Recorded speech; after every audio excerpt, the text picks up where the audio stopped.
I was also wondering, because I know you had a great baseball career as well. Do you ever look back and wonder, what if I went that route? I do a lot. I wouldn't say it was great. I had a lot of potential, and I'd love to get better at things. But if I would have devoted my time full time to baseball, I'd have been an all-star baseball player. But it's a fantasy. But the reality is, I'm the kind of person where 162 games, that's too much for me. It's like football, right? It's intense, but then you got a nice off season. That's more my speed. I don't think I don't think I would have made it as a baseball player. It's too many games. What would your dream NFL legend blunt rotation be? Who would you love to just experience it with, chill out on the couch, and just have good conversation with?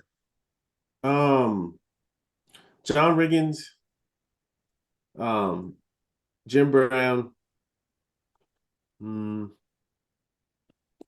Joe Namath, and Reggie White.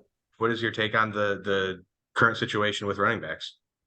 Have you played much poker? Like I've never played. I actually don't even know how to play. oh, I'm not a big poker player, but there's all these celebrity poker tournaments. People invite me to play, and I suck. I don't have the patience, and I'm a risk taker.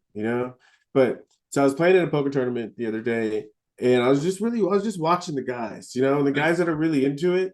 It's like they fold so much. And I'm like, God, it's so boring. Like I can't see the cards flop without being in it. And so I think it's like that, with running backs.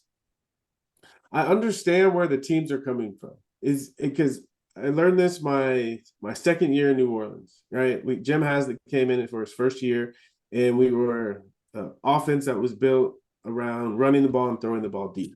Joe Horn. That's when Joe Horn, came on the scene, and we would pound people. And we were rolling, right? We had won 6 games in a row, and then I broke my ankle.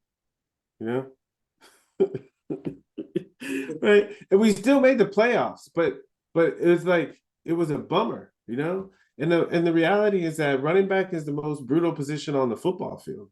And so when you put a lot of value into something, and it's not that like running backs are fragile, it's that the position is fragile, you know? And so it's difficult, and I think it's one of those things where a team has to really commit to a running back and like trust him and put him in situations to be successful and build a team around him. And the running back has got to do, I mean, of course, has to do everything he can to stay healthy. And I think it's easy to stay healthy when you feel appreciated, you know? So I think there's running backs, and I understand why the market for running backs is what it is, but they're superstars. And I think that's the difference. I think Jonathan Taylor, I think Saquon Barkley, Derrick Henry. I think there are certain running backs that are Josh Jacobs. I think there are certain running backs that are superstars. Meaning, if you run your offense through them, okay, you have a chance. You have a chance to win.